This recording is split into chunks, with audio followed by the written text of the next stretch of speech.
प्रधानमन्त्रीले सरकारलाई पूर्णता दिन सक्नु भएको छैन। उहाँले मिलेनियम च्यालेन्ज कर्पोरेसन एमसीसीसँगको सम्झौता अगाडि बढाउनको लागि अमेरिकी मिलेनियम च्यालेन्ज कर्पोरेसनका उपाध्यक्ष र सह-उपाध्यक्ष दुवैजनालाई नेपाल निम्त्याएर अनि नेताको घर घरमा कुरा गर्ने छ। मिलेनियम च्यालेन्ज कर्पोरेसन सँगको सम्झौता प्रतिनिधि सभामा प्रस्तुत भयो। हामीले बल्ल थाहा पायौँ त्यो मिलेनियम च्यालेन्ज कर्पोरेसनको जुन सम्झौता छ त्यो सम्झौतालाई तपाईँहरूले राम्ररी अध्ययन गर्नुभयो भने त्यो पढ्नुहोस्। यदि तपाईँहरू इच्छुक हुनुहुन्छ भने म तपाईँहरूलाई इमेलबाट पठाइदिन्छु। त्यो पढ्नुभयो भने त्यसका प्रावधानहरू हेर्नुभयो भने एउटा कुनै पनि देशभक्त नेपाली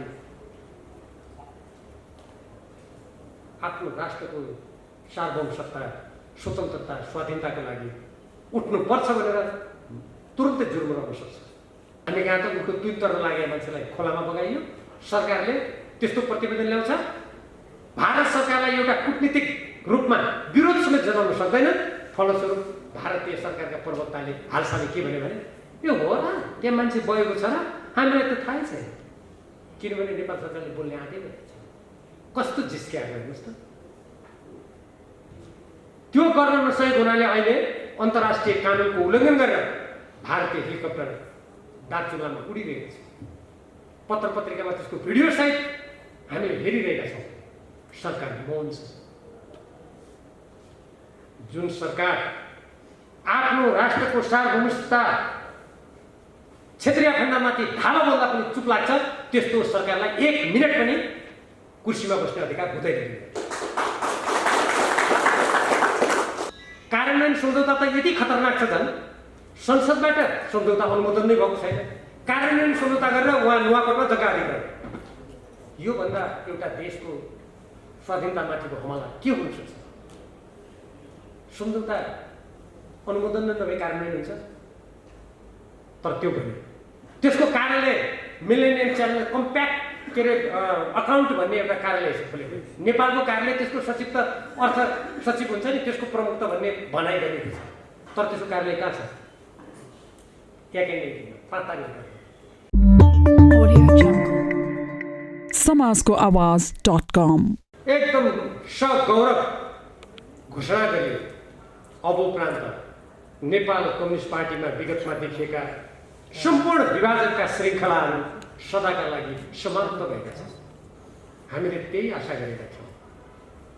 त्यसपछिको आम निर्वाचनमा तपाईँहरू धेरै जस्तो हामी सबै साझा घोषणापत्रका साथ जनताको बिचमा गयौँ।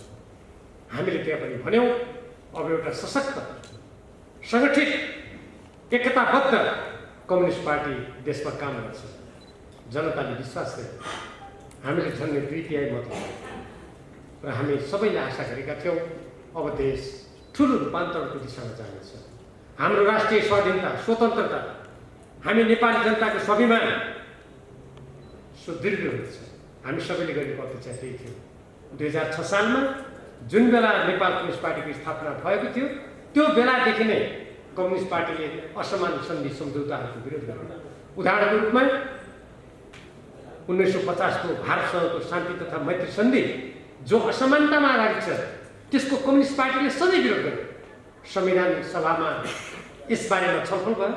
संविधान निर्माण भइसकेपछि त्यो संविधानमै हामीले लेख्यौँ सबै असमान सन्धि सम्झौताहरूको पुनरावलोकन हुनेछ र सबै ती सम्झौताहरू समानताको आधारमा गरिनेछ।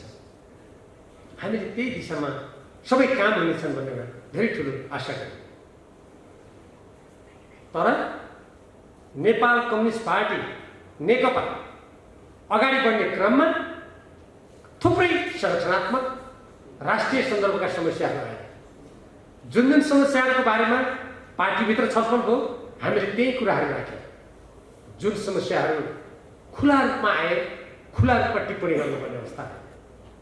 तर ती टिप्पणीहरू ती सुझावहरू हामीले आम निर्वाचनमा जनताको अगाडि गरेका बाचाहरू हाम्रो संयुक्त घोषणापत्रमा हामीले जनताका सामु व्यक्त गरेका कुराहरूको प्रतिरक्षाको लागि थियो। पार्टीको प्रतिरक्षाको लागि थियो र कम्युनिस्ट पार्टीले 2006 सालदेखि जुन दृष्टिकोण अगाडि सारेको थियो त्यो दृष्टिकोण अनुरूप हामी सफलताको त्यो गन्तव्यतिर पुगौँ भन्ने आशयले गरेका थिए। तर कतिपय कुराहरू संगठनात्मक प्रणाली र हाम्रा उद्देश्य र हाम्रा घोषित कुराहरूसँग अमिल्दा पनि हुन गयो। फलस्वरूप नेपाल कम्युनिस्ट पार्टी नेकपा अन्तर्विरोधको भुमरीमा पर्दै थियो। त्यही बेलामा देशभित्र र देशबाहिर सबैतिरका नेपाल कम्युनिस्ट पार्टीको उन्नति प्रगति भएको देख्न नचाहनेहरूको संयुक्त षड्यन्त्रको फलस्वरूप नेकपा विघटनको स्थितितिर गयो। यो धेरै दुःखलाग्दो कुरा थियो। हामीले पार्टी एकीकरण गर्दा राष्ट्रिय सभागृहमा माफ गर्नुहोला जुन घोषणा गरेका थियौँ त्यो घोषणासँग फरक किसिमले त्यो पार्टीको हामीले आफ्नै आँखाबाट अवसानको अवस्था देख्नु पर्यो। जे होस् त्यो एउटा घटना घट्यो। त्यसपछि गत फागुन 23 गते सर्वोच्चालकबाट सँगसँगै नेकपा एमाले र नेकपा माओवादी केन्द्र यदि एक हुने हो भने 15 दिनभित्र निर्वाचन आयोगमा जानुपर्ने, होइन भने अब आफ्नो बाटो लाग्यो भन्ने किसिमको फैसला आयो। त्यो फैसला पश्चात दुई पार्टी निर्वाचन आयोगमा गएर सरसल्लाह गरेर एक हुने स्थिति नै थिएन। अन्तर्विरोधको तह यति चर्को भइसकेको थियो, त्यो स्थिति थिएन। फलस्वरूप दुईटा पार्टी अलग अलग हुने अवस्था आयो। हामीले फेरि सोचेका थियौँ अब नेकपा माओवादी केन्द्र आफ्नो प्रणालीबाट जान्छ, नेकपा एमाले आफ्नो प्रणालीबाट जान्छ, स्वाभाविक गन्तव्यतर्फ हामी लाग्छौँ होला भन्ने हामीले अपेक्षा गरेका थियौँ। मैले 24 गते नै हाम्रा थाई कमिटीका केही नेताहरूसँग सम्पर्क गरेर अब विगतको कुरालाई हामीले कुनै बेला समीक्षा गरौँला, नेकपा एमाले पुनर्जीवित भइसकेपछि अब हामी यसको बैठक गरौँ, हामी अगाडि बढौँ भनेर मैले फोन गरेको थिएँ। उहाँहरूले मलाई तपाईँले भनेको कुरा एकदम ठिक हो, यस्तै हामीले गर्नुपर्छ भनेर भन्नु पनि भएको थियो। तर त्यसपछिका घटनाहरू तदनुरूप गए। म अहिले पार्टीलाई एकताबद्ध बनाउने चौतर्फी प्रहारमा परेको नेकपा एमालेलाई रक्षा गर्नुपर्ने एउटा अत्यन्त संवेदनशील स्थिति भएको हुनाले त्यसपछिका प्रत्येक घटनाहरू सूक्ष्म रूपमा तपाईँहरूको अगाडि राख्ने, त्यसका सबै पाटाहरू प्रस्तुत गर्ने म त्यता गइरहेको छैन।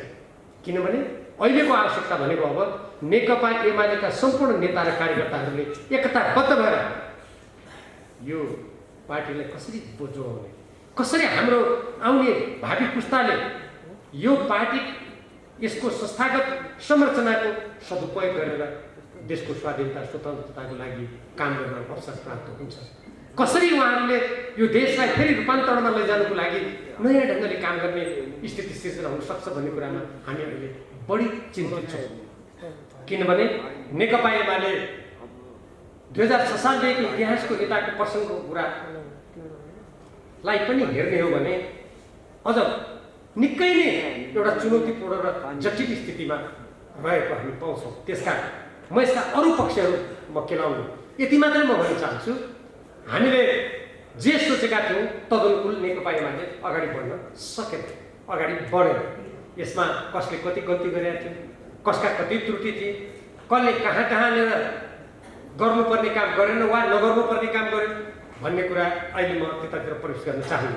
इतिहासको कुनै एउटा चरणमा अवश्य पनि मानिसहरू सामान्य अवस्थामा भएको बेलामा, हाम्रो पार्टी सामान्य अवस्थामा भएको बेलामा हामी त्यसको समीक्षा गर्ने नै छौँ। हामी भौतिक रूपमा त्यति बेला हुन्छौँ हुँदैन त्यो फरक कुरा हो, तर इतिहासले अवश्य पनि त्यसको समीक्षा गर्ने नै छ। हाम्रो पार्टीमा यो प्रकारको समस्या उत्पन्न भइसकेपछि एउटा चरणमा गएर पार्टी अध्यक्ष र वरिष्ठ नेता दुईजनाको बिचमा 4 घण्टा वार्ता भयो। उहाँहरू दुवैजनाले कार्यदल बनाउने निर्णय गर्नुभयो। त्यो कार्यदल बनाउने निर्णय गरेको थाहा पाएपछि मैले स्वयं के भने यो कार्यदल बनाउने कुरा गर्नुभन्दा हामी सबैजना जो बस्नुपर्ने हो बसेर निर्णय गरे भइहाल्यो। जम्मा जम्मी हामीले 2-3टा कुराहरू मात्रै उठाएका थियौँ। एक, 2077 साल फागुन 28 गते जसरी केन्द्रीय कमिटी भङ्ग भयो, त्यो भङ्ग भएको केन्द्रीय कमिटीलाई भङ्ग गर्ने भन्ने जुन निर्णय छ त्यो बदल गर्ने। दोस्रो, जसका पदहरूबाट जसलाई मुक्त गरिएको छ एक प्रकारको कारबाही जस्तो त्यो सबै बदल गर्ने। तेस्रो, अब हाम्रो राष्ट्रिय महाधिवेशन, विभिन्न स्तरका अधिवेशनहरू र पार्टी सदस्यता नवीकरणको सम्बन्धमा स्थायी कमिटीले निर्णय गर्ने, हामी अगाडि बढ्ने। यति कुरा छ भने यसको लागि किन कार्यदल चाहियो? हामी बस्छौँ, निर्णय गर्नु भइहाल्छ भन्ने मेरो धारणा। तर सिंहदरबारमा बसेको बैठकबाट कार्यदल गठन गर्नुपर्छ भन्ने सबै नेताहरूको धारणा भएको हुनाले कार्यदल गठन भयो। कार्यदलमा 10 जना स्थायी कमिटीकै नेताहरू रहेको तपाईँलाई थाहा छँदैछ। त्यसमा 1 जना आम मन्त्रीत्व हुनुहुन्थ्यो, उहाँ पनि केन्द्रीय कमिटीको सचिव नै हुनुहुन्थ्यो। यसरी 11 जनाले हामीले असार 21 गतेबाट घनीभूत रूपमा छलफल गर्यौँ। छलफल गर्दा त्यति बेलाको एउटा कटु सत्य के थियो भने दुईटा पक्षको जस्तो अवस्था थियो। त्यसैले एउटा पक्षबाट संयोजनको रूपमा काम मैले गरेँ, अर्को पक्षबाट संयोजनको काम स्थायी कमिटीका सदस्य सुभाष नेमाङले गर्नुभयो। हामीले धेरै मेहनत गरेर 10 बुँदे सहमति गर्यौँ। त्यो 10 बुँदे सहमतिको मूलभूत कुरा तपाईँले गुना नम्बर 2 मा हेर्नुभयो भने पाउनुहुन्छ। त्यसमा हामीले के भन्यो भने अब हाम्रा सम्पूर्ण पार्टीका कमिटीहरू, जनसङ्गठनहरू 2075 साल जेठ 2 गते अगाडिको अवस्थामा क्रियाशील हुनेछ। त्यसमा हामीले सर्वसम्मत निर्णय गर्यौँ। हामी एउटा एकीकरणको प्रक्रियाबाट पनि गएका थियौँ। जब नेकपा एमाले र नेकपा माओवादी केन्द्र अलग अलग हुने स्थिति आयो, त्यसपछि जो साथीहरू पार्टी एकीकरणमा रहनुभएको थियो, एकीकरणमा रहनुभएको साथीहरूको हकमा हामीले एउटा कुरामा के निर्णय गर्यौँ भने जो साथीहरू एकीकरणमा नेकपा एमालेमै रहनुभएको छ उहाँहरूलाई हामी हार्दिक स्वागत गर्यौँ र उहाँहरू जुन जुन कमिटीमा हुनुहुन्छ त्यही कमिटीमा उहाँहरू रहनुहुनेछ भन्ने पनि हामीले निर्णय गर्यौँ। किनभने विगतमा तपाईँहरूलाई अवश्य पनि त्यो इतिहास थाहा हुनुपर्छ। नेकपा माले भन्दाखेरि जुन 2035 सालमा स्थापित भएको थियो, 21 वटा विभिन्न समूहहरू मिलेर त्यो पार्टी बनेको थियो। पछि 2046 सालको आन्दोलनपछि नेकपा मार्क्सवादी जसको नेतृत्व मनमोहन अधिकारीले गर्नुभएको थियो, उहाँको त्यो पार्टी र नेकपा माले बनेर नेकपा माले सहित दुईटा ठाउँमा आएर नेकपा एमाले बनेको थियो। हामी यसरी देशका विभिन्न वामपन्थीहरूलाई एकताबद्ध गरेर नेपालको कम्युनिस्ट आन्दोलनलाई सशक्त बनाउन अग्रसर भएका मानिसहरूले पार्टी दुईटा एकीकरण भएर रहेको बेलाका जो कमरेडहरू नेकपा एमालेमा रहन चाहनुहुन्छ उहाँहरूलाई हार्दिक स्वागत गर्नुपर्छ भनेर निर्णय गर्ने कुरै भयो। हामीले निर्णय गर्यौँ। त्यस्तै गरेर हामीले केन्द्रीय कमिटीमा ल्याउनु पर्ने छुटेका कोही साथीहरू हुनुहुन्छ भने उहाँहरूलाई 10% फेरि मनोनित गरेर ल्याउने कुरा पनि हामीले गर्यौँ। हामीले अरू कामको लागि कार्यदल बनाउने कार्यदल गठन गर्ने कुरा पनि हामीले गर्यौँ र पार्टीको जुन अवस्था छ, पार्टीमा जुन प्रकारको असामान्य जुन अवस्था सिर्जना भएको छ, समस्या उत्पन्न भएका छन्, तिक्तताको स्थिति सिर्जना भएको छ, त्यसलाई समाप्त गर्ने भनेर हामीले त्यो 10 बुँदे सहमतिको भूमिकामै लेख्यौँ।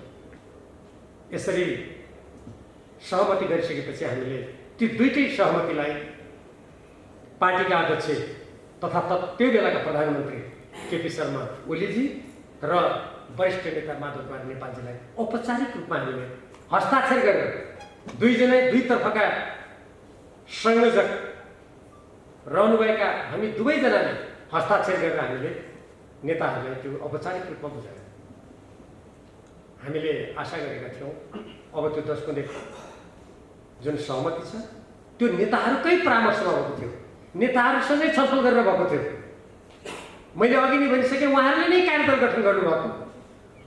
यसरी बनेको कार्यदलले दिएको सिफारिस प्रतिवेदन अवश्य पनि कार्यान्वयन हुन्छ। अब हाम्रो पार्टी एकताबद्ध भएर अगाडि बढ्छ भनेर हामी धेरै खुसी पनि भएका थियौँ। असार 27 गते राति 9 बजे त्यसमा हामीले हस्ताक्षर गरेका थियौँ, सहमति गरेका थियौँ।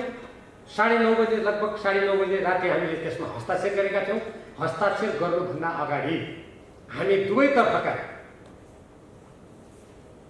सदस्यहरूले दुवैतर्फ जसलाई जानकारी गराउनु पर्ने हो जानकारी गराएर अनि त्यसपछि मात्र हस्ताक्षर गर्ने भनेर हामीले जानकारी पनि गराएका थियौँ। म आफ्नो तर्फको कुरा पनि तपाईँलाई जानकारी गराउन चाहन्छु। 9 बजे राति मैले फोनलाई खुला राखेर सबैले सुन्ने गरी मैले वरिष्ठ नेता माधव कुमार नेपालजीलाई फोन गरेर भनेको थिएँ, कामरेड हाम्रो बिचमा सहमति भयो, हस्ताक्षर गर्ने कि नगर्ने, यस्तो यस्तो सहमति भयो। मैले उहाँलाई फोनबाट भनेको थिएँ र अरू जो सदस्यहरू हुनुहुन्थ्यो हाम्रो पक्षका, रघुजी पन्त मात्रै बिसन्चो भएर घर जानुभएको थियो, अरू 5 जना त्यही हुनुहुन्थ्यो। मैले टेबलमा राखेर खुला सबैले सुन्ने गरी मैले उहाँलाई फोन गरेको थिएँ र उहाँले भन्नुभयो, उहाँले हुन्छ भनेपछि मात्रै अनि मैले अरू भित्र रहनुभएका साथीहरूलाई जानकारी गराएर ल खुसीको कुरा छ, माधव कानुले पनि कुरा मान्नुभएको छ भनेपछि सबैले ताली बजाएर त्यसमा हामीलाई साथ दिनुभएको थियो र त्यसपछि हामीले हस्ताक्षर गरेका थियौँ। त्यसै गरी उहाँहरूले पनि पार्टी अध्यक्ष केपी शर्मा ओलीजीलाई जानकारी गराउनु भएको थियो। आजकल कोही मान्छे भन्छन् जानकारी नै नगरेर हस्ताक्षर गर्न, मलाई आश्चर्य लाग्छ।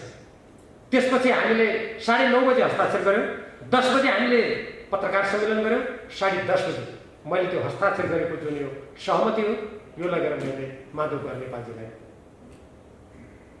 दिएँ।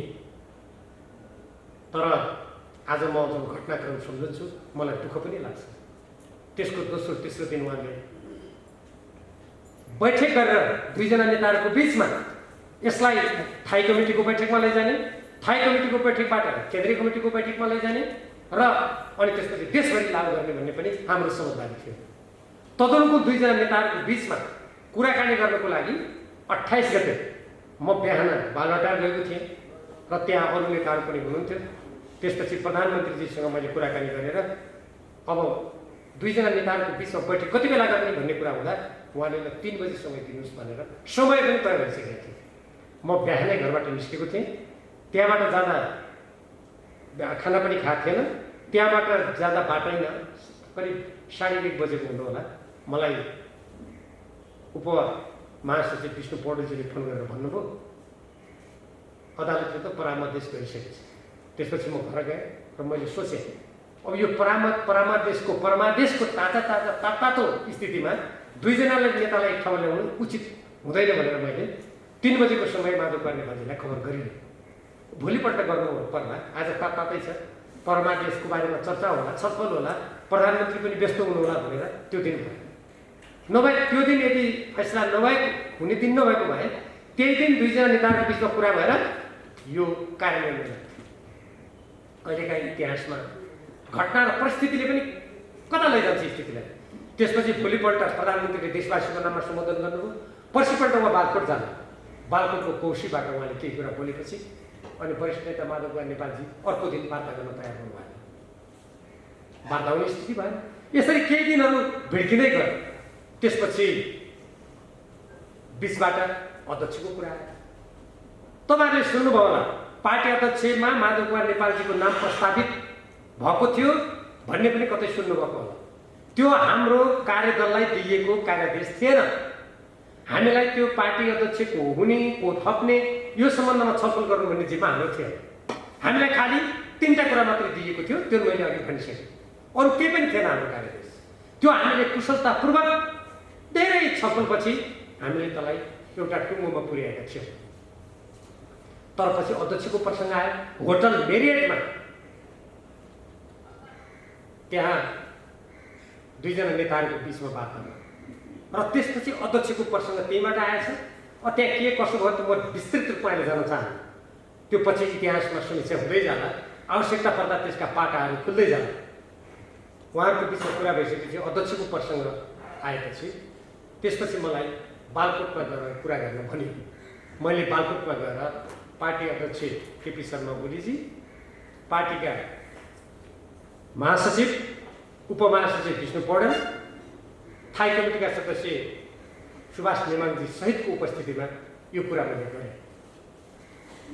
त्यसपछि कुरा भइसकेपछि पार्टी अध्यक्षले भन्नुभयो म एकताको लागि मैले अध्यक्ष माने हुन्छ माधवजीलाई भनेर उहाँले भन्नुभयो।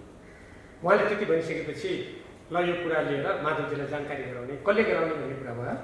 मैले भने एकजना त म जाने भइ नै हालेँ, अर्को महासचिव या सुभाषजी को जानुहुन्छ विष्णुजी भनेर मैले प्रस्ताव गरेँ।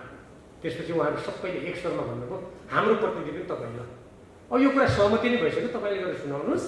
भोलि त्यसपछि दुईजना नेताको बिचमा कुराकानी हुन्छ र समस्या समाधान हुन्छ भनेर उहाँहरूले भन्नुभयो। म त्यहाँबाट खुसी हुँदै आएँ। मैले कोटेश्वरमा आएर माधव नेपालजीलाई कुराको जानकारी गराएँ। जानकारी गराएपछि उहाँले ठिक छ भन्नुभयो।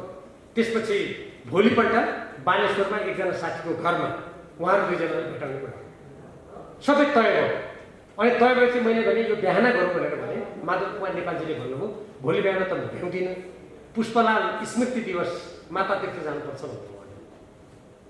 मैले भने बिहान गरौँ न, यसलाई प्राथमिकतामा राखौँ भन्ने होइन, बिहान भ्याउँदैन, दिउँसो भन्नुहोस् भन्नुभयो। त्यसपछि मैले ल दिउँसै, अब दिउँसो भन्नुभयो, ठिकै छ नि दिउँसो भन्नु। म त्यहाँबाट घर आएँ र मैले अनि त्यसपछि पार्टी अध्यक्षको त्यहाँ सम्पर्क गर्दाखेरि उहाँ त्यहाँबाट के खबर आयो भने भोलि दिउँसो त पार्टी अध्यक्षको माता तीर्थमा कार्यक्रम छ भन्ने कुरा आयो। बिहान माधव कुमार नेपालजीको नमिल्ने, दिउँसो केपी शर्मा ओलीजीको नमिल्ने। अनि मलाई लाग्यो अब बिग्रिन्छ कि क्या हो भन्ने मलाई फेरि लाग्यो। किनभने त्यहाँभन्दा अगाडि 2-3वटा त्यस्ता घटना घटिसकेका थिए। मिलाउन खोजेर ठिक्क वार्ता गर्न लागेको कुरा खचमच भएर बिग्रेको मैले देखिसकेको थिएँ। अनि त्यसपछि मलाई शङ्का त लागेको थियो। अनि त्यसपछि भोलिपल्ट कुरा हुन सकेन। अनि भोलिपल्टका ती कार्यक्रममा नेताहरूका आफ्ना अभिव्यक्ति आए। अब ती अभिव्यक्ति के कस्ता म यहाँ दोहोऱ्याउन चाहन्न। अभिव्यक्ति आएपछि अब एउटाको मन यता बटारियो, अर्कोको मन उता बटारियो, त्यो वार्ता हुन सकेन। त्यसपछि गएर यत्तिकै केही दिन बित्यो, हामीले प्रयास गरि नै रह्यौँ। त्यसमा खास गरी म, सुभाष नेमाङजी र विष्णु पौडेल, हामी तीनजनाले दृढतापूर्वक मिलेर हामीले त्यो प्रयास गरि नै रह्यौँ। त्यसपछि वरिष्ठ नेता माधव कुमार नेपालजीले भन्नुभयो अब म अध्यक्ष हुन्न, अब मैले अध्यक्ष हुनु खोजेकै होइन भनौँ। उहाँले सार्वजनिक रूपमा अभिव्यक्ति दिनुभयो र के भन्नुभयो भने अष्टलक्ष्मी साक्य, अमृत बोहरा, झलनाथजीमध्ये कसैलाई बनाऊ, नभए वामदेवजीहरू कसैलाई राखेर अध्यक्ष मण्डल बनाएको हुन्छ, उहाँको सार्वजनिक अभिव्यक्ति आयो। त्यसपछि सुभाष नेमाङजी र विष्णु पौडेलजीलाई म भेट्छु भन्नुभयो उहाँले, माधव कुमार नेपालजीले। मैले नै समय मिलाएँ, उहाँहरू दुईजनासँग अलग अलग भेट्छु भन्नुभयो, त्यो मिलाएँ। अनि अलग अलग भेटुँदा उहाँले दुवैजनालाई फेरि के भन्नुभयो भने म अध्यक्ष हुँ उहाँले भनेपछि त्यो कुरालाई लिएर उहाँहरूले बालकोटमा सुनाउनु। बाहिर सार्वजनिक रूपमा आएको त तपाईँहरू सबैले पढ्नुभयो होला।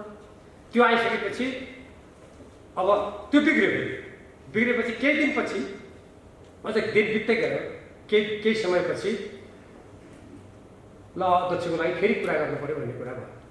मैले गएर फेरि म, विष्णुजी, सुभाषजी सहित हामी फेरि बालकोटमा कुरा गर्नलाई त्यहाँ कुरा गर्दा पार्टी अध्यक्षले के भन्नुभयो भने अब यो अध्याय बन्द भयो। उहाँले अङ्ग्रेजी शब्द गर्नुभयो, च्याप्टर इज क्लोज्ड। अब त्यसपछि के गर्ने?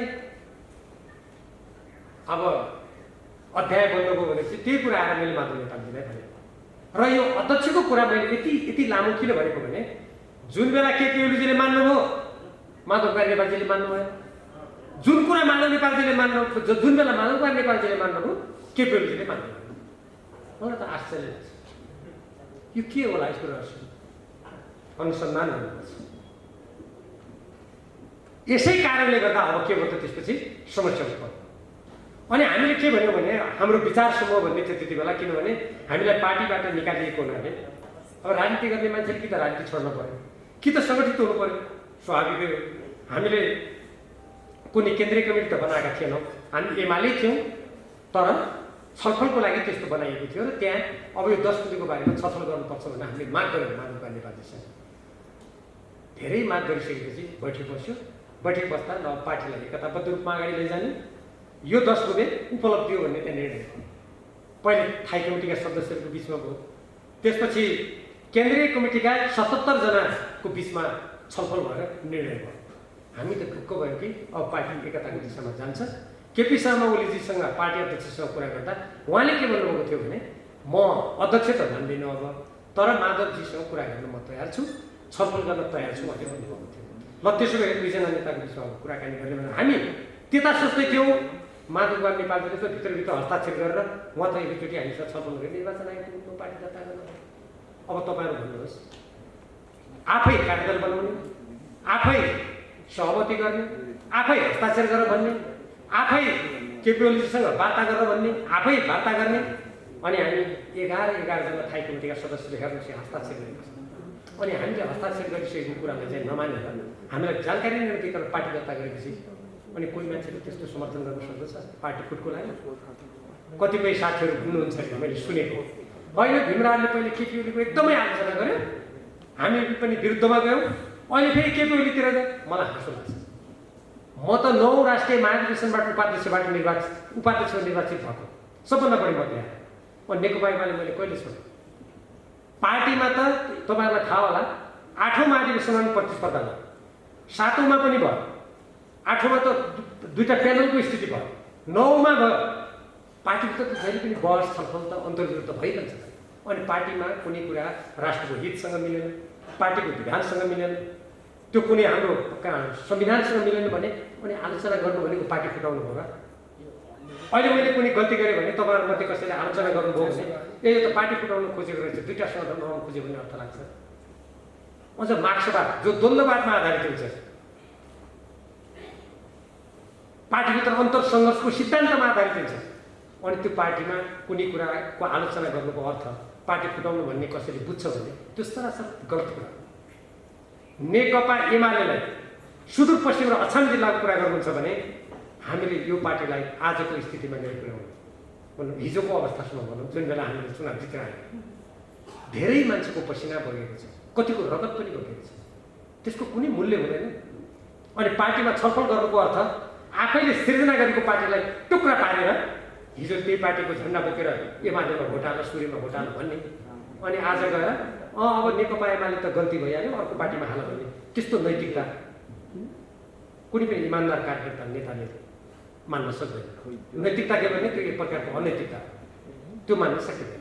त्यसै कारणले आज हामीले के कुरामा जोड दिएका छौँ भने यस किसिमका अन्तर्विरोधहरू, यस किसिमका जे जति मान्छेका मनहरू फाटेका छन्, अब त्यसलाई एउटा विगत बनाउनुपर्छ। त्यसबाट शिक्षा लिनुभन्दा हामीसँग कुनै अर्को विकल्प छैन।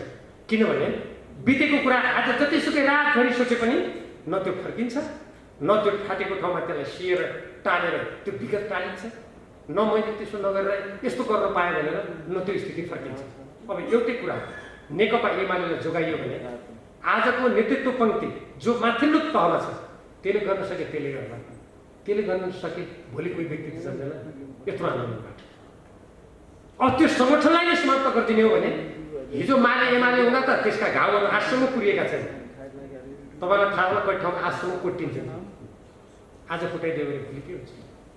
त्यसकारण यी सबै कुरालाई ध्यानमा राखेर हामीले 10 गते कार्यान्वयन गर्ने अठोट गरेका हौँ।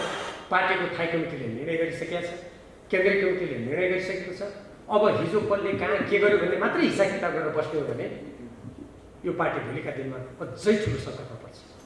हाम्रो प्रतिस्पर्धा त आपसमा गर्ने त होइन होला, हाम्रो प्रतिस्पर्धा त नेपाली काङ्ग्रेससँग हुँदै आएको छ विगतदेखि, मुख्य रूपमा त त्यही होला।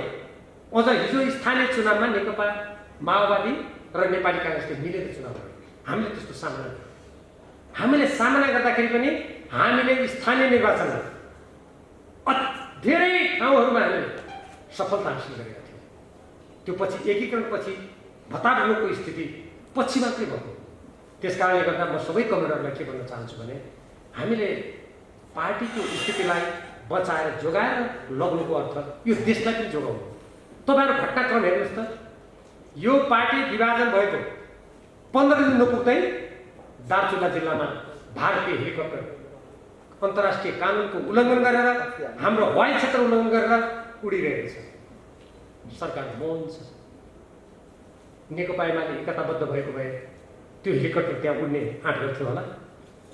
अहिले देखिहाल्यो त्यसको परिणाम, भोलि के परिणाम हुन्छ अझ हामीले यदि अहिले बुद्धि पुर्याएनौँ भने ती धेरै गम्भीर पनि हुन सक्दछ।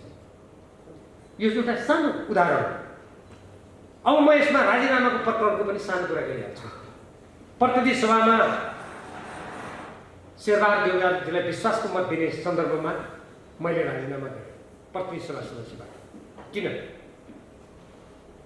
जब प्रतिनिधि सभा विघटन भयो, प्रतिनिधि सभा विघटन हुँदाखेरि हाम्रो प्रणालीमा जसरी बाह्य हस्तक्षेप बढेको छ, हामीले आफ्नो बारेमा आफै निर्णय गर्न नपाउने स्थिति बनेको छ। कयौँ पटक यो स्थितिबाट राष्ट्रलाई जोगाउनुको लागि प्रतिनिधि सभा कायम हुनुपर्छ भन्ने मान्यता राखेर सही गरेको। तर त्यो सही गर्नुको अर्थ नेपाली काङ्ग्रेसका सभापतिलाई सदाकालका लागि समर्थन गर्छु भनेर सही गरेको होइन। प्रतिनिधि सभा त पुनर्स्थापना भयो। अब प्रधानमन्त्रीलाई मत दिनु पर्यो भने हामीले जसलाई मत दिनुपर्छ त्यो प्रधानमन्त्रीसँग एमसिसीसँगको सम्झौता के हो, नागरिकता विधेयक के हो, हाम्रो लिपुले कालापानी लिपि अधुरामा भारतीय अतिक्रमण छ त्यो के हो, हामीले सोध्न पाउनुपर्छ भन्ने मेरो मान्यता छ। यदि हामीले त्यो सोध्न पनि नपाउने हो भने आँखा चिम्लेर नेपाली काङ्ग्रेसका सभापतिलाई मत दिने अनि आफ्नो पार्टीको अध्यक्ष हट्नुपर्ने अवस्थामा आँखा चिम्लेर त्यो काम गर्ने हो भने भोलि जनताले प्रश्न उठाउँदा हामीसँग के उत्तर हुन्छ, हामी के भन्छौँ? त्यो मिल्दैन। त्यसकारण थाई कमिटीको बैठक बस्नुपर्छ, कसरी भोट दिने भन्ने कुराको छलफल हुनुपर्छ, त्यहाँबाट निर्णय गरेर गर्नुपर्छ भन्ने मेरो माग थियो। त्यो भएन। 3 गते 4 बजे प्रतिनिधि सभाको बैठक बोलाइयो। विश्वासको मत आज लिँदैछ भन्ने मलाई 9 बजे थाहा भयो। 12:30 बजीसम्म माधुका नेपालजीको घरमा मिटिङ थियो। सबै कार्यदलका सदस्यहरूको, मेरो मात्रै होइन कि सबैको। घर जान 1:30 बजे। न कसैसँग सल्लाह गर्ने समय छ, न कसैसँग सोध्ने समय छ। टोखाबाट बालेश्वर पुग्न झन्डै 45 मिनट लाग्छ परेन भने। त्यस्तो स्थितिमा मैले विचार गरेँ पार्टीलाई विभाजनबाट रोक्नुको लागि र आफ्नो यत्रो वर्षसम्म झन्डै 50 वर्षसम्म नेकपा एमालेको झन्डा बोकेर आफ्नो मान्यतालाई रक्षा गर्नुको लागि मैले बरु आफै क्षति बेहोर्नुपर्छ, बरु आफै जति क्षति बेहोर्नु परे पनि तयार हुनुपर्छ र राजनीतिमा एउटा मूल्यभन्दा बाहिर गएर काम गर्नु हुँदैन भनेर मैले राजीनामा दिएँ। त्यो राजीनामा मैले फिर्ता लिनुको लागि दिएको होइन। मैले सभामुखको कार्यकक्षमा अरू मन्त्रीजीहरू पनि हुनुहुन्थ्यो। मैले सबैको अगाडि तपाईँले अहिले शनाखत गर्नुपर्छ भनेर मैले राजीनामा गरेको थिएँ। तर उहाँ बैठक गर्ने हतारमा हुनुहुन्थ्यो। सिंहदरबारको कार्यालय बन्द थियो। मैले गएर बानेश्वरमा दिएको थिएँ उहाँको कार्यकक्षमा। यसको शनाखत गर्नुपर्छ, प्रक्रिया पुर्याउनुपर्छ भन्नुभयो उहाँले। अब मैले त्यहाँ जबरजस्ती गर्ने कुरा भएन, म फर्केँ। तर त्यसपछि जब मेरो राजीनामाको कुरा हाम्रो निर्वाचन क्षेत्रका मतदाताहरू, शुभचिन्तकहरू, प्रदेशका सांसदहरू सबैले थाहा पाउनुभएछ। उहाँहरूले मलाई भन्नुभयो, म यसमा लामो जान चाहन्न, राजीनामा गर्ने निर्णय तपाईँको, यो फिर्ता लिनुपर्छ भन्ने निर्देशन हाम्रो। यदि तपाईँ जनताको नेता हो भने तपाईँ मान्नुहोस् भनेपछि मैले जनता महान हो, हिजो मलाई मतदान गरेर यहाँ पुर्याउनु भयो, मैले मान्नुपर्छ भनेर मैले त्यो फिर्ता लिएको। तपाईँलाई त्यो जिज्ञासा होला भनेर मैले संक्षेपमा कुरा गरेँ। अब मैले पार्टीको अहिलेको सन्दर्भमा यो एकताको कुरालाई हामी कसरी अगाडि बढाउन खोज्दैछौँ भन्ने कुरा अलिकति राख्छु र त्यसपछि म राष्ट्रिय विषयहरूमा जान्छु। हाम्रो थाई कमिटीको बैठक र केन्द्रीय कमिटीको बैठकबाट यो 10 बुँदे सहमतिलाई कार्यान्वयन गर्नको लागि अपानी जारी भइसकेको छ। त्यसपछि त्यहाँ कुनै समस्या उठ्यो भने 6 सदस्यीय कार्यदल बनेको छ। त्यसमा म छु, महासचिव ईश्वर पोखरेल हुनुहुन्छ, उपमहासचिव विष्णु पौडेल, घनश्याम भूषाल हुनुहुन्छ, थाई कमिटीका सदस्य लेखराज भट्ट र सुरेन्द्र पाण्डे हुनुहुन्छ। हामीले एउटा बैठक गरि पनि सकेका छौँ। त्यसको साथसाथै विभिन्न ठाउँमा समस्या उत्पन्न भयो भने त्यो अर्को कार्यदल होइन, सहजीकरण गर्ने। केही समस्या भयो भने यसो बसेर यसरी जाँदा कसो होला भन्ने मात्र हो। त्यसलाई कुनै निर्णय गर्ने अधिकार छैन। जस्तो सुदूरपश्चिमको कुरा गर्ने हो भने म थाई कमिटीका सदस्य लेखराज भट्टजी र केन्द्रीय कमिटीका सदस्य कर्ण थापा, हामी 3 जना छौँ। त्यो सहजीकरण मात्रै गर्ने हो। हामीले बसेर अब एकदम समझदारीका साथ जहाँ जहाँ समस्या आउँछ त्यसको समाधान गरेर नेकपा एमालेलाई पुनः हामीले उठाउनुपर्छ, एकताबद्ध गर्नुपर्छ भन्ने हाम्रो उद्देश्य रहेको छ। त्यसमा हामी बैठक गरिरहेका छौँ। अब म अलिकति राष्ट्रिय सन्दर्भका कुरा गर्छु। सरकारको सबभन्दा पहिलो कर्तव्य देशको रक्षा गर्ने, जनताको सुरक्षा गर्ने। शेरबहादुरजी प्रधानमन्त्री हुनुभयो, त्यसको परिवेश प्रसङ्ग तपाईँलाई थाहा छँदैछ, म धेरै त्यतातिर गएन। आज 50 दिन नागिसक्यो, सरकारले पूर्णता पाएको छैन। अनि विगतको भन्दा हामी नयाँ ढङ्गले अब जनतालाई आश्वस्त पार्छौँ र एउटा नयाँ दिशातिर लैजान्छ भनेको यही हो त। 50 दिनसम्म सरकारले पूर्णता नपाउने यो अयोग्यता, भागभण्डाको विकृतिको नमुना। कुनै पनि जिम्मेवार प्रधानमन्त्री र सरकारले यस्तो गर्ने, यसरी देशलाई नेतृत्व दिने कुरा यो कदापि उचित मान्न सकिँदैन। सरकार बन्यो, सरकार बनिसकेपछि हाम्रै सुदूरपश्चिम प्रदेशको दार्चुला जिल्लामा जयसिंह धामीले नदी तर्न खोज्दा जयसिंह धामी आउँदै गर्दा तुइनबाट भारतीय सुरक्षाकर्मीले त्यो तुइन खुस्काइदिएर उहाँ नदी महाकाली नदीमा बग्नुभयो। यो झट्टै हेर्दाखेरि एकजना व्यक्ति कोही बग्नुभयो जस्तो मान्छेलाई लाग्न सक्छ, तर एउटा देशको लागि एउटा व्यक्तिले एउटा देशको प्रतिनिधित्व गर्छ। यस्तो विषय नेपालको परराष्ट्र मन्त्रालयले बोल्नलाई, प्रधानमन्त्रीले यसमा बोल्नलाई घाँटीमा कति सक्छ? जो व्यक्ति आफ्नो नागरिकको, आफ्नो राष्ट्रको हक अधिकार र स्वाधीनताको कसैले अपमान गर्यो, त्यहाँ आँच पुर्यायो भने जो व्यक्ति बोल्न सक्दैन, त्यस्तो व्यक्ति सरकार चलाउनलाई योग्य हो भन्ने कुरा त छोडिदिनुहोस्, त्यो योग्य नागरिक पनि हुन सक्दैन। अनि उहाँहरूले त्यो 7 दिनमा अनुसन्धान गर्ने भनेको 1 महिना लगाएर, मैले त समाचार माध्यममा पढेको, त्यो 1 महिना लगाएर ल्याएको प्रतिवेदनमा भारतीय सुरक्षाकर्मीले तुन फुस्काइदिएको लेखेको थियो अरे। गृह मन्त्रालयमा आइसकेपछि त्यो तुन फुस्किने बेला पारिपट्टि यसो भारतीय सुरक्षाकर्मी देखिएका थिए, उपस्थिति थियो भन्नेमा परिणत भयो। यो कुनै एउटा स्वाधीन देशको सरकारले गर्ने काम हुनै सक्दैन। यो स्वाभिमानी देशभक्त कुनै पनि नागरिकको लागि मान्य हुन सक्दैन। त्यो त भयो जब नेपाल सरकारले आफ्नो देशको नागरिकलाई त्यसरी अमानवीय किसिमले, त्यो मानवीय दृष्टिकोणले पनि गलत हो।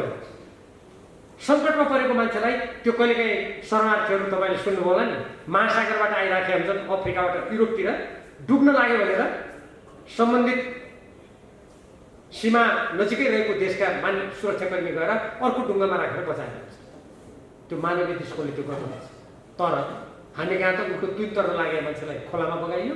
सरकारले त्यस्तो प्रतिवेदन ल्याउँछ, भारत सरकारलाई एउटा कूटनीतिक रूपमा विरोध समेत जनाउन सक्दैन।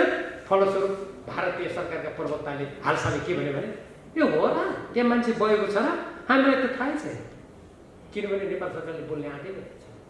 कस्तो जिस्क्या गर्नुहोस् त। त्यो गर्न नसकेको हुनाले अहिले अन्तर्राष्ट्रिय कानुनको उल्लङ्घन गरेर भारतीय हेलिकप्टर दार्चुलामा उडिरहेको छ। पत्र पत्रिकामा त्यसको भिडियो सहित हामीले हेरिरहेका छौँ। सरकार मौन छ। जुन सरकार आफ्नो राष्ट्रको सार्वभौमिकता क्षेत्रीय खण्डमाथि धावा बोल्दा पनि चुप लाग्छ, त्यस्तो सरकारलाई 1 मिनट पनि कुर्सीमा बस्ने अधिकार हुँदैन।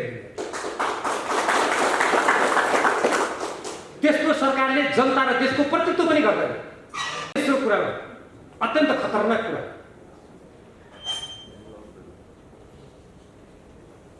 प्रधानमन्त्रीले सरकारलाई पूर्णता दिन सक्नु भएको छैन। उहाँले मिलेनियम च्यालेन्ज कर्पोरेसन MCCसँगको सम्झौता अगाडि बढाउनको लागि अमेरिकी मिलेनियम च्यालेन्ज कर्पोरेसनका उपाध्यक्ष र सह-उपाध्यक्ष दुवैजनालाई नेपाल निम्त्याएर अनि नेताको घर घरमा कुरा गर्न जान्छ। मिलेनियम च्यालेन्ज कर्पोरेसनसँगको सम्झौता प्रतिनिधि सभामा प्रस्तुत भयो। हामीले बल्ल थाहा पायौँ त्यो मिलेनियम च्यालेन्ज कर्पोरेसनको जुन सम्झौता छ, त्यो सम्झौतालाई तपाईँहरूले राम्ररी अध्ययन गर्नुभयो भने त्यो पढ्नुहोस्। यदि तपाईँहरू इच्छुक हुनुहुन्छ भने म तपाईँहरूलाई इमेलबाट पठाइदिन्छु। त्यो पढ्नुभयो भने, त्यसका प्रावधानहरू हेर्नुभयो भने एउटा कुनै पनि देशभक्त नेपाली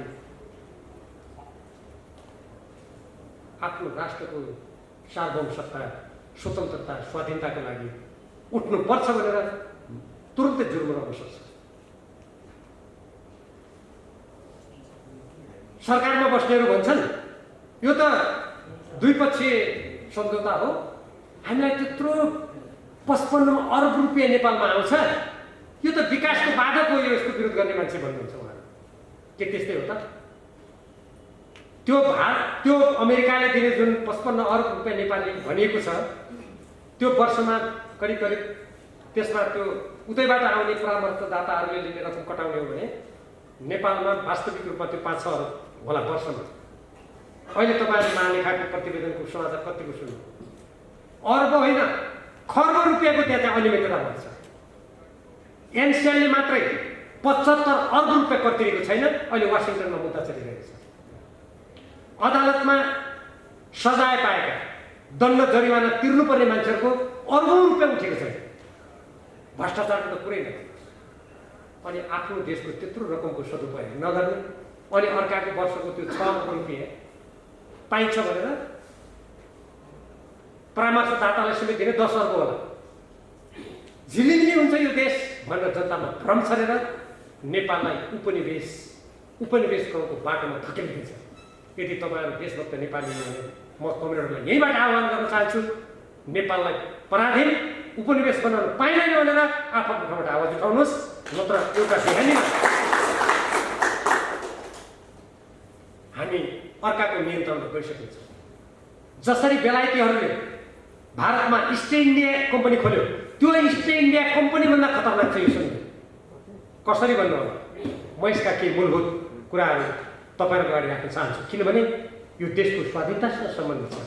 पृथ्वीनारायण शाहले एकीकरण गरेको नेपाल कहिले कसैको अधीनमा गरे। हाम्रा पुर्खाहरूले कतिपय युद्ध मोर्चाहरू हारे, तर तपाईँ अमरगढीको किल्ला हेर्नुहोस्, सिन्धुली गढीको किल्लाहरू हेर्नुहोस्, त्यहाँ त्यति बेला अङ्ग्रेजका अत्याधुनिक हात हतियारसँग नेपालमा बनेका हात हतियारहरू लिएर लडे। यो नेपाल बचाएर आज हामी नेपाली छौँ। त्यो बेलाका मान्छेले नेपाल बचाए। आज तपाईँ हामी यहीँ स्नातकोत्तर गरेका, विद्यावारिधि गरेका, संसार बुझेका, हातमा मोबाइल लिएर छिनछिनमा संसारको जानकारी गर्ने मान्छे यो देश पराधीन हुन लाग्दाखेरि पनि हामी चुप लाग्यौँ भने हाम्रो स्वतन्त्रता कसले जोगाउँछ? त्यो बेला पुल थिएनन्, मोटर हिँड्ने बाटो थिएनन्, अनि काठमाडौँलाई त्यति बेला नेपाल भनिन्थ्यो गाउँहरूको बोलचालको भाषामा। त्यो काठमाडौँबाट काँगडासम्म कसरी ती सेनाहरू गएर कसरी अमरगढीको किल्ला बन्यो होला कल्पना गर्नुहुन्छ? कतिले हेर्नु भएको छ अमरगढीको किल्लाका ढुङ्गाहरू? त्यो बेला त्यो गरे। अनि आज हामी यदि चुप लाग्यौँ भने देशको अस्मिता खतरामा पर्न सक्छ। अब हेर्नुहोस्, यो 2019 सेप्टेम्बरमा यो सम्झौता भयो। त्यो बेला अनि अहिले 2019 मा यो कार्यान्वयन सम्झौता भयो।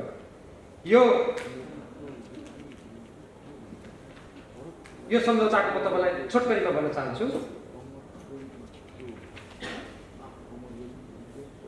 अहिलेका नेपाली काङ्ग्रेसका जो मन्त्री हुनुहुन्छ ज्ञानेन्द्रबहादुर कार्की, उहाँ त अर्थमन्त्री हुनुहुन्थ्यो, उहाँले गएर सही गरेको। सही गर्दा कसरी गर्नुभयो? हाम्रो देशको मन्त्री, उहाँको त्यो एमसिसीको कामु उपाध्यक्ष मिल्यो। कूटनीतिक प्रोटोकल त्यो त मिलेन। अब हेर्नुहोस्, यो जुन सम्झौता छ यसको रकम के कति आदि इत्यादितिर म अहिले जान चाहन्न।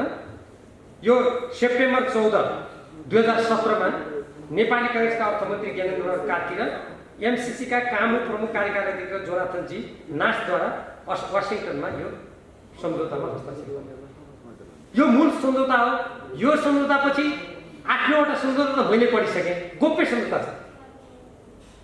1-2टा सम्झौता त त्यहाँ मैले जुन थाहा पाएको थियौँ हामीले झलनाथ खनालजीको संयोजकत्वमा तत्कालीन नेकपा छँदाखेरि दोस्रो केन्द्रीय कमिटीको बैठकबाट कार्यदल बनेको थियो। त्यसको म सदस्य छु, प्रदीप बिहारीको सदस्य हुनुहुन्थ्यो।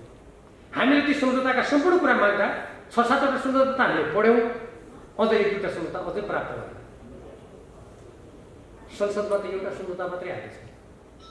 कार्यान्वयन सम्झौता त यति खतरनाक छ, झन् संसदबाट सम्झौता अनुमोदन नै भएको छैन। कार्यान्वयन सम्झौता गरेर उहाँ नुवाकोटमा जग्गा अधिकार। योभन्दा एउटा देशको स्वाधीनतामाथिको हमला के हुन सक्छ? सम्झौता अनुमोदन नभए कार्यान्वयन हुन्छ। तर त्यो भयो। त्यसको कार्यालय मिलेनियम च्यानल कम्प्याक्ट के अरे अकाउन्ट भन्ने एउटा कार्यालय खोलेको। नेपालको कार्यालय त्यसको सचिव त अर्थ सचिव हुन्छ नि, त्यसको प्रमुख त भन्ने भनाइ गरिएको छ। तर त्यसको कार्यालय कहाँ छ? क्याकेन्डीमा, पात्तारी होटल। नेपाल सरकारका कार्यालय नेपाल सरकारका घरमा हुन्छ कि पात्तारी होटलमा हुन्छ? नेपाली जनताको राजस्व खर्च गरेर त्यो काम गरिँदैछ र रेडियोबाट, टेलिभिजनबाट एमसिसीको बारेमा विज्ञापन गरेको छ नेपाली जनताको राजस्व खर्च गरेर। कुनै देशले दिने अनुदान सहयोगको बारेमा अर्को देशले झ्याली पिटेर यसरी विज्ञापन गर्छ क्या दुनियाँमा सुन्नु भएको छ? योभन्दा राष्ट्रको अपमान के हुन सक्छ? भर्खरै एउटा टेलिभिजनबाट पनि बजाएको रहेछ, धेरैले विरोध गरेपछि त्यो बन्द भयो, तर रेडियोबाट बजाउने काम जारी छ। यो सम्झौता असमान छ, सार्वभौमिक समानताको सिद्धान्त अनुरूप छैन। यसका कतिपय प्रावधानहरूले नेपालको आत्मनिर्णयको अधिकार र स्वाधीनतामाथि हमला गर्छ। प्रस्तावना धारा 3, धारा 3(2) को 6, धारा 5 को 5(1), 5(2), धारा 6 ग, 6(3) ख, यी सम्पूर्ण सम्झौताको अनुसूची 1, त्यसपछि गएर यसको सम्झौताको धारा 1 को यसका विभिन्न दफाहरूमा नेपालको स्वाधीनता र स्वतन्त्रतामाथि आँच पुर्याउने कुराहरू छन्। आयोजनाको अवधि त 5 वर्ष हो नि भनेर हल्ला गरिएको छ, तर सम्झौताको धारा 5.5, दफाहरू 2.7, 2.8, 3.2, 6, 3.7, 3.8, 5.2, 5.3, 5.4 र 6.4 मा सम्झौता असीमित समयसम्म नेपालमा हुन्छ र जुन ठाउँमा त्यो प्रसारण लाइन बन्छ त्यसले चर्चेको जुन जग्गा हुन्छ त्यसमाथि अमेरिकी मिलेनियम च्यालेन्ज कर्पोरेसनको स्वामित्व हुन्छ, उसको अधीनमा हुन्छ। नेपाल सरकारले त्यो प्रसारण लाइनमा कुनै मर्मत गर्नु पर्यो भने गर्न सक्दैन, एमसिसीको अनुमति लिनुपर्छ। किन? नेपालको भूमि विदेशीहरूको कब्जामा 1950 को सन्धि असमान थियो, तर 1950 को सन्धि अन्तर्गत पनि नेपालको भूमिलाई भारतले कब्जामा लिने प्रावधान छैन। यो एमसिसीको सम्झौतामा छ। अनि अर्को कुरा, सम्झौता नेपालको कानुनभन्दा माथि रहन्छ र अमेरिकाको वर्तमान र भविष्यमा बन्ने कानुन बन्नुपर्छ, कानुन मान्नुपर्छ नेपालले। अचम्मको कुरा, अहिले अमेरिकामा जुन कानुन छ त्यो पनि नेपालले मान्नुपर्छ। अमेरिकाले कुनै भविष्यमा कानुन बनाए त्यो पनि मान्नुपर्छ। कस्तो लाग्यो? अमेरिकाले भविष्यमा नेपाल भन्ने देशमा सेना राख्नुपर्छ भन्ने कानुन बनायो भने त्यो नेपालले मान्नुपर्छ। यो सम्झौताको प्रावधान त्यस्तो छ। अनि नेपालको स्वतन्त्रता रहन्छ। अनि यो के को लागि यो सम्झौतामा यत्रो टाउको फोडेर सरकारमा बस्ने मान्छेहरू लागिरहेका छन्? अनि अमेरिकाको उपाध्यक्षलाई नेपालमा अहिले अस्थिर राजनीति भएको बेलामा, जसरी अस्थिर राजनीति भएको बेलामा यो सम्झौता अगाडि बढाइयो, आज अस्थिर राजनीति भएको बेलामा अब यसलाई अनुमोदन गर्ने षड्यन्त्र हुँदैछ। देशभक्त नेपालीहरूले सजग हो। अमेरिकाको सुरक्षा नीति र स्वार्थको प्रतिकूल नेपालले कुनै पनि काम गरेको भन्ने लागेमा आयोजना तुरुन्त रद्द हुन्छ। अमेरिकाको सुरक्षा स्वार्थ भनेको के? आज अफगानिस्तानमा के घटना घट्यो देखिरहनु भएको छ। भोलि मान्नुहोस् कुनै यहाँ वरिपरिका देशहरूसँग अमेरिकाको कुनै लडाइँ झगडा भयो भने म अमेरिकाको सुरक्षाको लागि नेपाल सरकारले यो गर्नु पर्यो भने नेपाल सरकारले गर्नै पर्छ। अनि नेपालको स्वतन्त्र प्रजातन्त्र कहाँ जान्छ? हाम्रो नेपालको संविधानमा हामी लेखेका छौँ, हामी संयुक्त राष्ट्रसङ्घको बडापत्र, असमानताका सिद्धान्त र पञ्चशीलका सिद्धान्त अनुसार हामी स्वतन्त्र परराष्ट्र नीति अपनाउनेछौँ भनेर हामीले लेखेका छौँ। अनि अमेरिकाको सुरक्षा नीति र स्वार्थ अनुसार धारा 5 को दफा 5.1, 4 र कम्प्याक्टको धारा 2 र दफा 2 र 7 मा यो कुरा लेखेको छ। कतिपय मान्छे भन्छ कहाँ लेखेको छ? म भन्छु महोदय यो पढ, नेपाली जनतालाई नछक्याउ। म यहीँबाट चुनौती दिन्छु। म यी दफा धाराहरू ती कथित यसमा कहाँ छ भन्नेहरूसँग म यहीँबाट चुनौती दिन्छु, म लेखेको छु। एउटा। अर्को, आयोजनाको छनौट नेपालले गरेको हो नि भन्छ। होइन, एमसिसीको निर्देशनमा आयोजनाको छनौटको अध्ययन एमसिसीकै नेतृत्वमा भएको थियो। कार्ययोजना यसरी ल्याइयो, हाम्रो नेपालको प्रसारण लाइन जसरी पूर्व मेचीदेखि पश्चिम महाकालीसम्मको जुन राजमार्ग छ त्यस्तै गरी प्रसारण लाइन लाने भनेकोमा त्यसलाई बदलेर सिन्धुपाल्चोक जिल्ला प्रसारण लाइनमा छैन, तर मिलेनियम च्यालेन्ज कर्पोरेसन अन्तर्गत सिन्धुपाल्चोक जिल्ला पनि हालेको छ। किन? सिन्धुपाल्चोक जिल्ला चीनसँग जोडिएको छ। यो भनेर चाहिँ यसको अर्थ तपाईँले बुझ्नुभयो होला। अनि नेपालले एमसिसीलाई चित्त बुझ्ने गरी र भारतको सहमति लिएर योजनाको छनौट गर्नुपर्छ। यो सम्झौताको अनुसूची 5 क र कार्यान्वयन सम्झौताको अनुसूची 2 खण्ड 2 मा लेखिएको छ। अब म तपाईँहरू सबै पढे लेखेको व्यक्ति हुनुहुन्छ, यो सम्झौता अमेरिकासँग गरेको कि भारतसँग? दुई कुनै एउटा देशसँग गरेको सम्झौताले पैसा यदि दिएर यहाँ यो विकास सम्झौता मात्रै हो भने अनि भारतको अनुमति लिनुपर्ने किन? के हो? यसले के देखाउँछ भने नेपाल भन्ने देश स्वतन्त्र होइन भन्ने अर्थ लाग्छ। अनि भारत र अमेरिकाले मिलेर नेपालमा दाइ गर्ने कुराको अर्थ लाग्छ। के देशभक्त नेपाली यसको लागि तयार हुन्छन्? के हाम्रो राष्ट्र कसै देशको उपग्रह हो? होइन। अब अर्को, विद्युत प्रसारण लाइन र आयोजनामा उपयोग हुने भूमिमा मैले अघि भने, अब म यसको दफा भन्छु, एमसिसीको अनिश्चित कालसम्म नियन्त्रण हुने, नेपाल सरकारको नियन्त्रण र स्वामित्व नरहने। कम्प्याक्ट यो कहाँ लेखेको छ त? कम्प्याक्टको धारा 1 को 1.2b आई दफा 1.2 र b मा लेखिएको छ। हाम्रो भूमिमा प्रसारण लाइन बनाउने अनि त्यसको सम्पूर्ण नियन्त्रण सरकारले छुन नपाउने गरी अमेरिकाको हुने। अनि हाम्रो देशको रह्यो त क्षेत्रीय अखण्डता। नेपाल सरकारले असीमित अधिकार एमसिसीलाई दिने लेखेको छ। असीमित अधिकार नेपाल सरकारले एमसिसीलाई दिने। सरकारले कुनै नीति निर्देशन दिन अनुगमन समेत गर्न नपाउने। मिलेनियम च्यालेन्ज अकाउन्ट कार्यालयले कुनै पनि दिन पाउँदैन। नेपालको कानुनमा त्यसो गर्न पाउने व्यवस्था छैन। नेपाल सरकारले आफ्नो अधिकार सम्पूर्ण रूपमा एउटा कुनै कम्पनी र आफूले खोलेको कार्यालयलाई दिने भने दिन पाउने व्यवस्था नेपालको कानुनमा छैन। सिधै नेपालको कानुन निचेको छ। एमसिए भनेको मिलेनियम च्यालेन्ज अकाउन्ट, जसको कार्यालय 5 तारिकमा छ। एमसिसी अमेरिकाको नियन्त्रण र निर्देशनमा चल्छ भन्ने बेलामा जनतालाई छक्याउनको लागि के भनेको छ भने हाम्रै सचिव त हो नि त्यसको प्रमुख, अनि सचिवले कसरी सरकारको कुरा मान्दैन? तपाईँलाई पनि लाग्ला हो त नि। सम्झौता गरेर त्यो मिलेनियम च्यालेन्ज अकाउन्टको कार्यालयलाई नेपाल सरकार निर्देशन दिन नपर्ने लेखिसकेपछि भोलि कुनै मन्त्री प्रधानले निर्देशन दिन सक्छ? एउटा कुनै देशसँग सम्झौता गरिसकेपछि त्यो सम्झौता लाग्दैन। त्यस्तो लेखिएको छ। एमसिसीले नेपाल सरकारलाई समेत सुझाव सल्लाह दिने र त्यसलाई नेपालले मान्ने पर्ने। इस्ट इन्डिया कम्पनी भन्दा खतरनाक भयो। अमेरिकाबाट नेपाल सरकारलाई तिमीलाई यो सुझाव सल्लाह भनेपछि नेपाल सरकारले मान्ने पर्छ।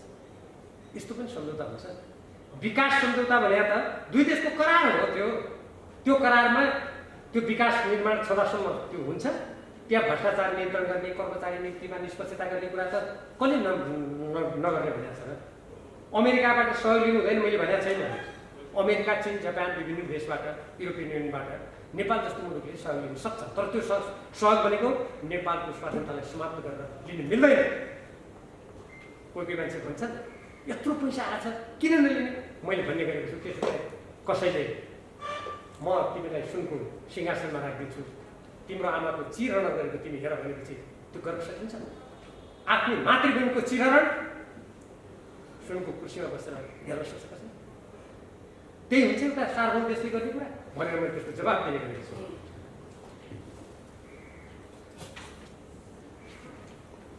आयोजनाको सञ्चालन, नियन्त्रण, व्यवस्थापन तथा सुपरिवेक्षण सम्बन्धी अधिकारी एमसिसीमा रहने र उसले नीति निर्देशन एमसिसीले एमसिए नेपाल मार्फत दिने। यो यसका पनि म दफा सफा समय धेरै लाग्ला म भन्दिनँ।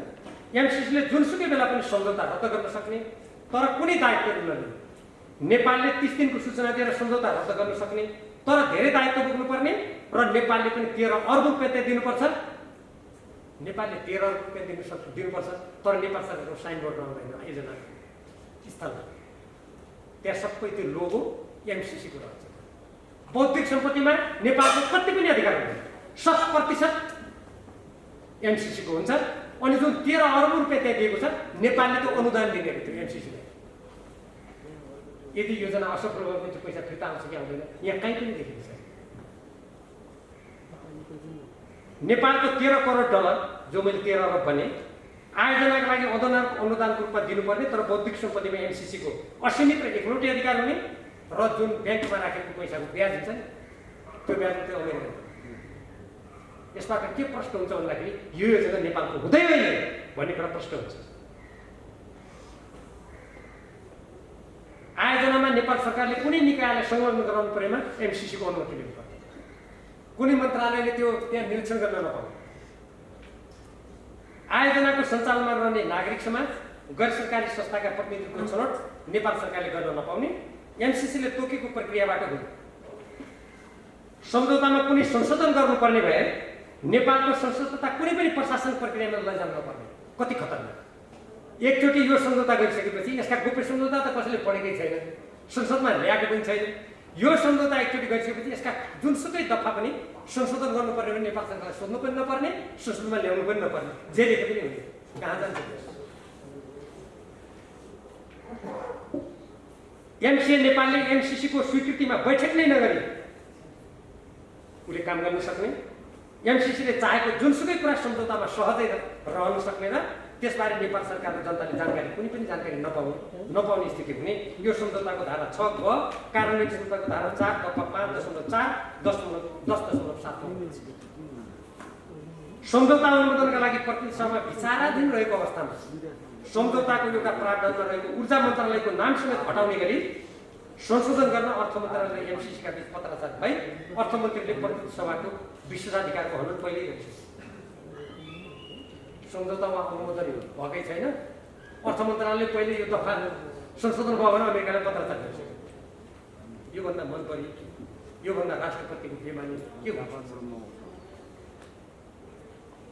अब यहाँ हल्ला गरेका छ नि, अनुमोदन गर्दा साथ यो लागू हुन्छ भनेको छ नि, होइन। नेपाल सरकारले सबै आन्तरिक शर्तहरू पुरा गरेको पत्र एमसिसीलाई पठाएपछि यो लागू गर्ने नगर्ने सर्वाधिकार एमसिसीलाई छ। नेपालको संसदबाट अनुमोदन हुने कुरा एकातिर लेखिया छ लागू हुने भनेर, अर्को त्यसभन्दा माथि एमसिसीको स्वीकृति पत्रलाई राखेको छ। यसबाट के हुन्छ भने नेपालको एउटा सार्वभौमसत्ता सम्पन्न संसदको समेत अपमान हुने प्रावधान कम्प्याक्टको धारा 7 दफा 7.3 मा छ। विद्युत उत्पादन, वितरण, महसुल निर्धारण एउटा स्वतन्त्र निकाय र कम्पनीको जिम्मा लगाउने प्रावधान राखिएको छ। त्यस्तो कम्पनी स्वदेशी हो कि विदेशी हो कि अमेरिकी हो कि कस्तो हो त्यहाँ केही लेखेको छैन। विद्युत प्रसारण लाइनको सञ्चालन कसले गर्ने त्यो पनि लेखेको छैन र विस्तृत परियोजना प्रतिवेदन देउन हामीलाई भन्दाखेरि हामीलाई दिइएन।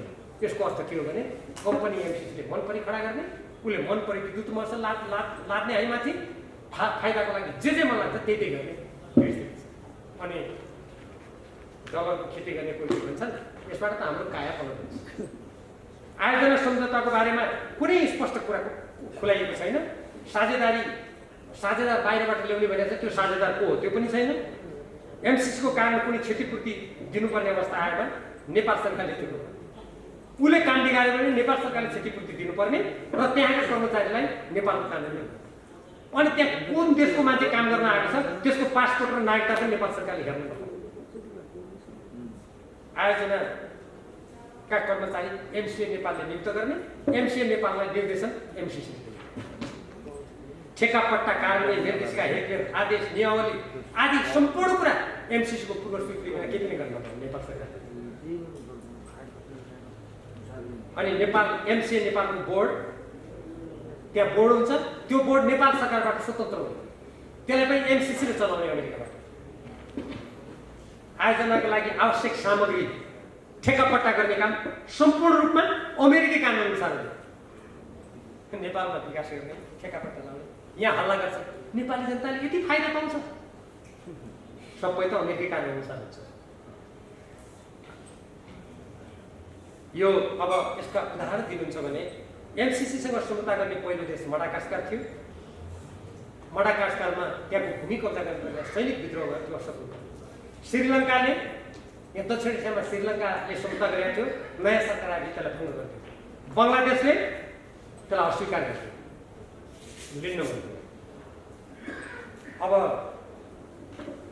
यो दुई देश बिचको जुन सम्झौता छ,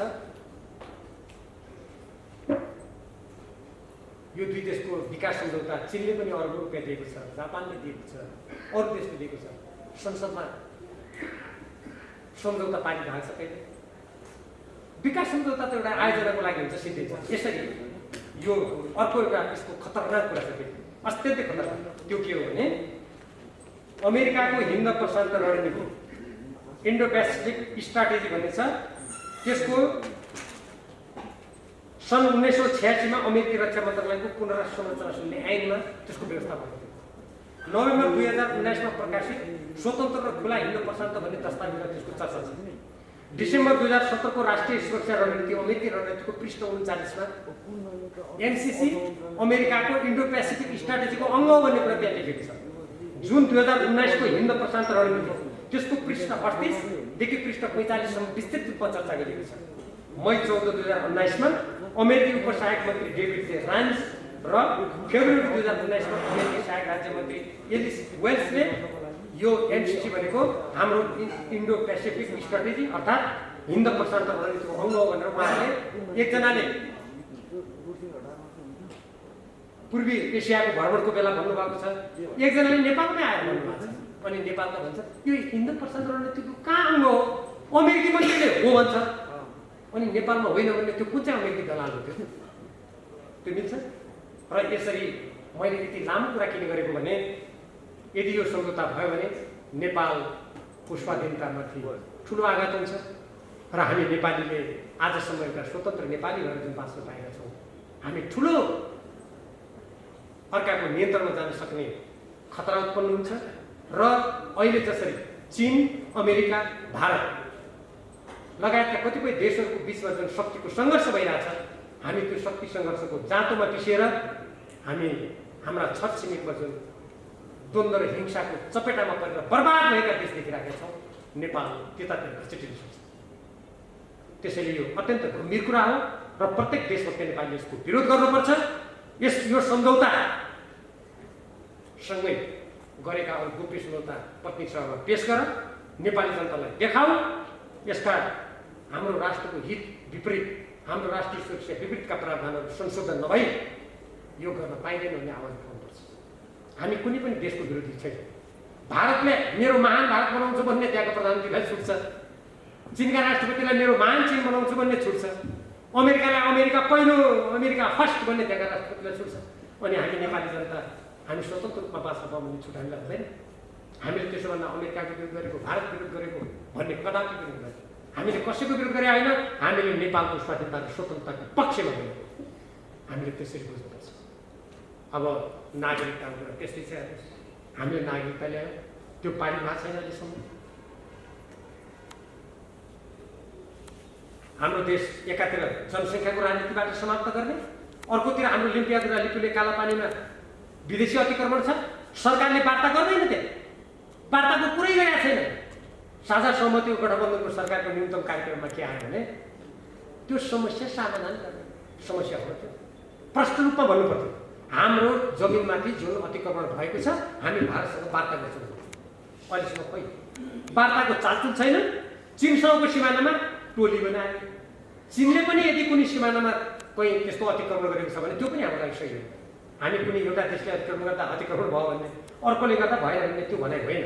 तर जहाँ प्रमाणित भएको छ संसदले हाम्रो यो भूमि अतिक्रमण गर्यो भनेर नक्सा यहाँ हेर्नुहोस्, नेपालको नक्सा यही छ, त्यहाँ त्यो त्यति भूभाग लिम्पियादुरा लिपुले कालापानी भारतीय अतिक्रमण परेको भन्ने न वार्ता पनि नगर्ने। त्यहाँ धमाधम भारतले अहिले पनि बाटो बनाइराखेको छ, रोक्न भन्ने। अनि चीनसँगको कुरामा चाहिँ जहाँ 1960 र त्यसपछि त्यहाँ छलफल हुँदाखेरि जुन सिमानाका सारा विवाद पनि आएको छ, तत्सम्बन्धमा त्यहाँ यदि सिमाना मिचेको छ भने चीनसँग पनि वार्ता गर्नुपर्छ यदि त्यस्तो छ भने। तर त्यो नेपाल सरकारको नागरिक विभागले गर्नु पर्यो, परराष्ट्र मन्त्रालयले त्यो वार्ता गर्नु पर्यो। अहिले परराष्ट्र मन्त्रालयको जिम्मा पनि शेरबहादुर देउवाजीले जिम्मा लिनु भएको छ, उहाँले भन्नु पर्यो। अनि यो नेपालको आन्तरिक समस्या जस्तो छानबिन गर्ने। यो भनेको के हो भने एकातिरको समस्या ठाकठोक गर्नलाई अर्कोतिर ध्यान दिनु खोजे जस्तो देखिन्छ। यदि चीनले त्यो गरेको छ भने भन्नुहोस् न त शेरबहादुर प्रधानमन्त्रीजीले, नागरिक विभागको मान्छेलाई पठाउनुहोस्, सबैले हेर्नुहोस् चीनले पनि यहीँ अतिक्रमण गरेको छ भन्नुहोस्, चीनसँग वार्ता गर्नुहोस्। त्यसो भए कसले हामीले रोकेका छौँ र? उहाँको काम होइन त्यो। तर देशलाई यसरी अलमल्लमा पारेर यस्तो गर्न मिल्दैन। समाजको आवाज.com